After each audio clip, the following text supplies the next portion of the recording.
प्राणा मंझ करार हुआ है कांदा संग में, गाहे गाह फिराक जे कया धारों धार, मजाणा बिहार त केर मिलंदो कैसन। सिंध धरती के खूबसूरत शायर शाह अब्दुल लतीफ़ भिटाई इस शेर में कहते हैं कि जुदाई की वजह से जो अनाज के दाने हैं उनको जुदा किया जाता है, ऐसे ही हम लोग जो है ना आज बिछड़ रहे हैं और जुदा हो रहे हैं और कुछ पता नहीं है कि अब ये दाने जैसे कभी नहीं मिल सकेंगे तो इस तरीके से हम भी नहीं मिल सकेंगे। कब याद में तेरा साथ नहीं, कब हाथ में तेरा हाथ नहीं, सद शुक्र के अपनी रातों में अब हिजर की कोई रात नहीं। जिस दर्द से गया मक्तल में कोई वो शान सलामत रहती है, ये जान तो आनी जानी है, इस जान की तो कोई बात नहीं। मैदान वफ़ा दरबार नहीं, या नाम नसब की पूछ कहाँ, आशिक तो किसी का नाम नहीं, बस इश्क किसी की ज़ात नहीं। गर बाजी इश्क की बाजी है, जो चाहो लगा लो डर कैसा, गर जीत गए तो क्या कहना, हारे भी तो बाजी मात नहीं। कब याद में तेरा साथ नहीं, कब हाथ में तेरा हाथ नहीं, सद शुक्र के अपनी रातों में अब हिजर की कोई रात नहीं। फ्रेंड्स, आपको पता है आज शायरी का आलमी दिन है।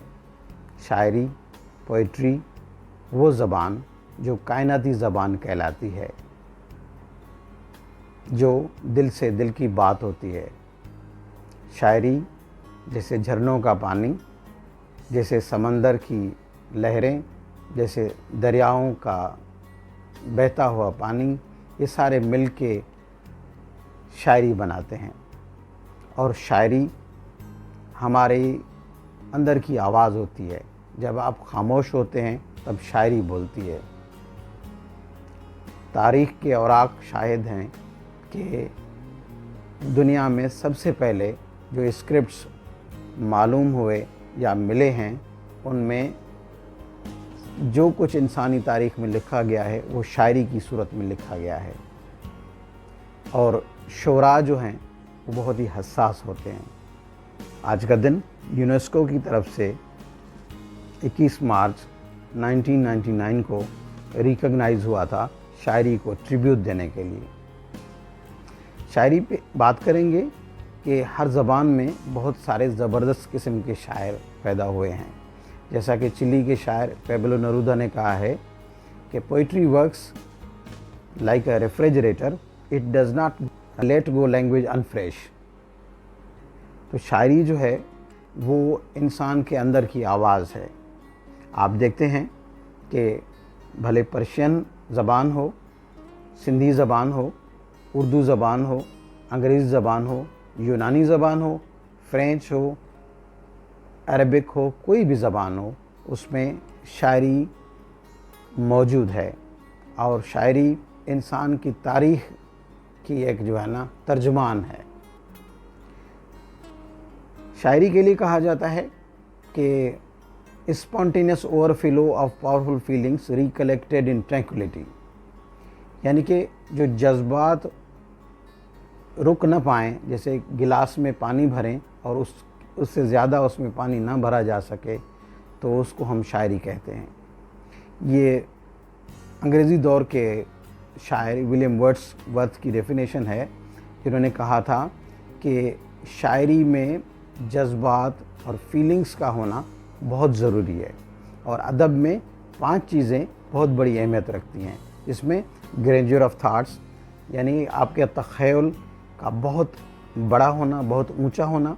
और दूसरा, आपके जज्बात या फीलिंग्स का ब्रिमफुल होना। और तीसरा, फिगर्स ऑफ स्पीच, उसमें खूबसूरत किस्म की तशबीहात और तमसील और मुजस्सम चीज़ें पैदा की जाएं, जिससे आप अल्फाज में से एक बहुत ज़बरदस्त किस्म की एक जो है ना मैसेज दे सकें। और चौथे पे आता है कि डिक्शन, यानी कि आपका लहजा या आपका असलूब, आपका अंदाज़। और 5वां होता है इन सारी चीज़ों की सिम्फनी या कम्बिनेशन, जिसको हम प्रेजेंटेशन कहते हैं।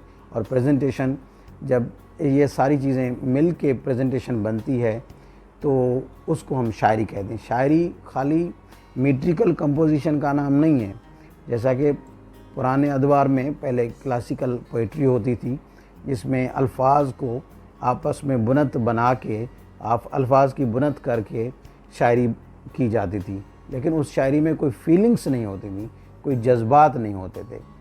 बट शायरी में जब से रोमांटिक पीरियड जो इंग्लिश में शुरू हुआ, तो उसमें हमें मिलता है कि एक छोटी सी मामूली सी चीज़ों पे जो शायरी की गई है वो बहुत ही खूबसूरत है। जैसा कि वर्ड्सवर्थ की एक पोम है डेफोडिल्स। एक फूल हैं, लेकिन उनको अगर नज़रअंदाज किया जाता तो कभी वो डिस्कस ना हो पाते।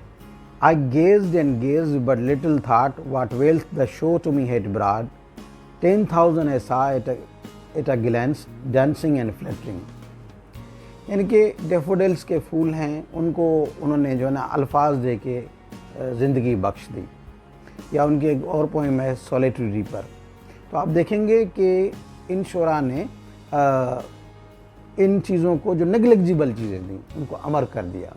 तो शायर की नज़र में जो भी चीज़ होती है वो कभी बिल्कुल यानी कि उनकी आंखों से ओझल होती है, लोगों की आंखों से ओझल होती है, लेकिन उसको वो ज़बरदस्त बना लेते हैं। और इंसानी तारीख़ में हम देखते हैं कि 4000 साल पहले गिलगामेश को पहला शायर माना जाता है। उसके बाद सैफू औरतों की एक रिप्रेजेंटेटिव शायर थी उस ज़माने में, कदीम। और उसके बाद हज़रत ईसा अलैहिस्सलाम की पैदाइश से 800 साल पहले होमर, जो यूनान के बहुत बड़े शायर थे, वो अंधे थे, आँखों से अंधे थे और जंगलों में रहते थे। उनकी ओडेसी और उनकी एलियड बहुत मशहूर हैं। उसके अलावा जब ये शायरी ने ट्रेवल किया तो हमने देखा कि लातीनी ज़बान में वर्जिल का एनियड और सब कॉन्टिनेंट में महाभारत और रामायण जो जिसमें 1 लाख से ज़्यादा स्टेंजा हैं, और वाल्मीकि ऋषि की लिखी गई एक लार्जेस्ट और लॉन्गेस्ट पोइम है। तो वो हमारे उस शुरुआती यानी कि तारीख़ की एक नुमाइंदा चीज़ें हैं। तो शायरी में जदीद शायरी में आप देखेंगे कि T.S. Eliot, W.B. Yeats, Ezra Pound, Emily Dickinson, Arden और बहुत सारे और शोरा हैं जिन्होंने जो मॉडर्निज़म और पोस्ट मॉडर्निज़म की दुनिया थी उनको ज़बरदस्त तरीके से डिपिक्ट किया है, और उसमें बहुत ज़बरदस्त खूबसूरती है। तो आज के दिन पे शायरी को याद करने का दिन है और शायरी को पढ़ने का दिन है हमारे यहाँ, क्योंकि शायरी को ऐसे समझा जाता है कि बस कुछ भी नहीं है, बट लफ्ज़ों का रचाव जब रिदम बन के, जब गीत की सूरत में, जब जापानी हायको की सूरत में, जब गज़ल की सूरत में, जब गीत की सूरत में ये, या जब ठुमरी की सूरत में जब सामने आता है, तो उसमें एक ऐसी खूबसूरती बनती है जिसका कोई मिसाल नहीं है, जिसका कोई सानी नहीं है। अब तो आओ रे सजना मोरी कटती जाए उमरिया, बीत चली महताब की रातें, प्यार के मीठे ख्वाब की रातें, हिजर के दिन भी कितने गुजारे, अब तो आओ पास हमारे, खुश है बुलबुल फूल के दम से, पितंगा शम्मा के गम से, अरे हम जिए किन के सहारे, कब से बैठे हो हमको बिसारे, लौट के आओ सजन हमारे। ये शायरी है, इसमें इतनी खूबसूरती है। देखें, एक अनपढ़ औरत जो किसी गांव में, गोठ में कहीं पे रहती है, उनको कुछ पता नहीं है, बट वो क्या कहती है, तेरी 2 टकिया की नौकरी मेरा लाखों का सावन जाए। अब ये समझने की बातें अगर कोई समझे, बट क्योंकि जैसे कहा जाता है कि शहर के दुकानदारों तुम क्या जान पाओगे, कारोबार उल्फत में सूद क्या ज़ियाँ क्या है तुम नहीं जान पाओगे। तो शायरी ये है। उसके अलावा मज़लूम कौमों की जो ज़बान है वो भी कभी कभी काउंटर नैरेटिव में शायरी की सूरत में ही बनती है। आपने देखा होगा दुनिया के बहुत सारे इनकलाब या काउंटर नैरेटिव में या बयानियाँ बनाने में मज़ालिम का यानी कि बयाना बनाने में आप शायरी का इस्तेमाल करते हैं।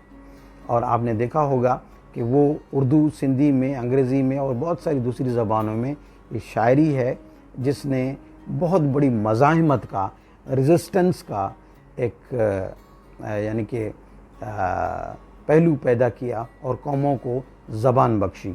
जैसा कि शेख अयाज़ कहते हैं, टकराया पंहिंजा गीत जॾहिं तूं आऊं संदे दीवारनि सां, था तुंहिंजा भारी बुर्ज लुॾनि, तूं हीणो आ हथियारनि सां, तूं मूंखे फाहे चाढ़ींदे पर मां तोखां मूर न मरणो हा, ॿियो चारण बणिजी चंग खणी मां वरणो हा, मां वरणो हा, मां ॾोही हा, मां ॾोही हा, मूं कई ॾोह कया आहिनि, इन सर जे गदिले सेंवर में ही नील कमल बि त ॾोही आहे, ऐं को बि चकोर अंधारे में जे उॾरे थो त दरोही आहे, ही ॾोह न आहे माण्हू जी, मूं मिटी ॿी हर ॻोही आहे, ही ॾोह न आहे माण्हू जी, मूं मिटी ॿी हर ॻोही आहे, मूं तूं मूंखे फाहे चाढ़ींदे पर मां तोखां मूर न मरणो हा, ॿियो चारण बणिजी चंग खणी मां वरणो हा, मां वरणो हा, मां ॾोही हा, मां ॾोही हा, मूं कई ॾोह कया आहिनि। शायरी में मज़ाहिमत का पहलू बहुत ही ज़बरदस्त एलिमेंट होता है और वो यानी कि रिप्रेस्ड जो अक़वाम होती हैं उनके लिए एक मशअल राह बनता है।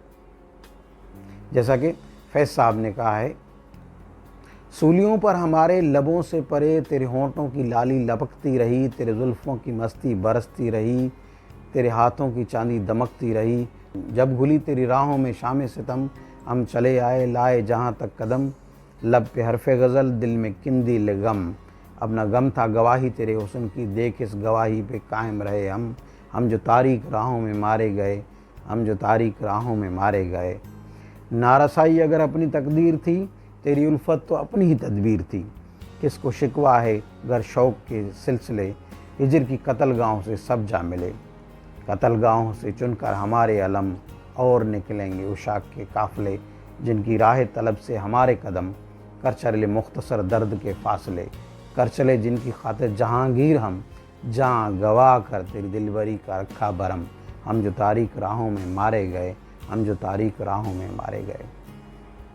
किसी भी कौम के यानी कि भाग में या उसकी किस्मत में अगर कोई अच्छा शायर आ जाए तो उससे ज़्यादा और क्या खुशबख्ती हो सकती है।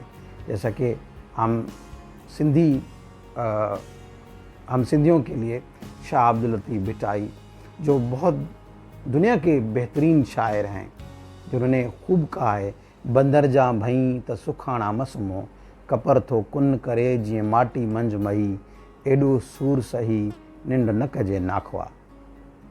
या पर्शियन में चले जाएं, हम अकस बंदमी खीरत मां बंद तुरेम के बेज़र खरीदाई, चिणगीच घरोस्त न दरोस्त। फ़ारसी ज़बान हो, सिंधी ज़बान हो, हिंदी ज़बान हो, कोई भी ज़बान हो, शायरी जो है वो कायनाती ज़बान है, क्योंकि इंसान की फीलिंग्स और जज्बात हर जगह एक ही जैसे हैं। आप हंसते हैं, आप रोते हैं, तो दुनिया में कोई भी इंसान है, उसका हंसना रोना और उसकी खुशियाँ सब साझी होती हैं, सब एक जैसी हैं, और उसको रिप्रेजेंटेशन मिलती है पोइट्री के थ्रू। एक तो हम जो पढ़ते हैं यानी क्लासिकल पीरियड, रोमांटिक पीरियड या रोमांटिक पोइट्री, तो एक वो है, और दूसरा हमारा ओरिएंटल कल्चर है जिसमें शायरी को एक बहुत सेंट्रल पोजीशन हासिल है। जापान के हाइको से लेके मिडल ईस्ट के गज़ल तक, या उमर ख़याम के रुबाइयात से लेके शेख अयाज़ के नज़मों तक आपको शायरी में बहुत खूबसूरती मिलेगी। आज शायरी का दिन है, आओ कुछ थोड़ा बहुत शायरी पढ़ते हैं और एक दूसरे को वो डेडिकेट करते हैं। और आज का जो मेरी ये वीडियो है ये आपके नाम है। कभी मुझको साथ लेकर, कभी मेरे साथ चल के, वो बदल गया अचानक मेरी ज़िंदगी बदल के, जो खाक पे है चमका उसको ज़रा न समझो, फेंका गया है दिल का शीशा कुचल कुचल के, रोगे तुम बिस्तर की सलवटों को हाथ में लेकर, कुले हाल लिख चुका हूँ करवट बदल बदल के, कोई फूल बन चुका है, कोई चांद, कोई तारा, जो चराग बुझ चुके हैं तेरी अंजुमन में जल जल के, इकबाल कर चुका हूँ इकबाल अपने गुनाहों का, जाने वो क्या कहेंगे जाते हुए संभल संभल के। Thank you very much.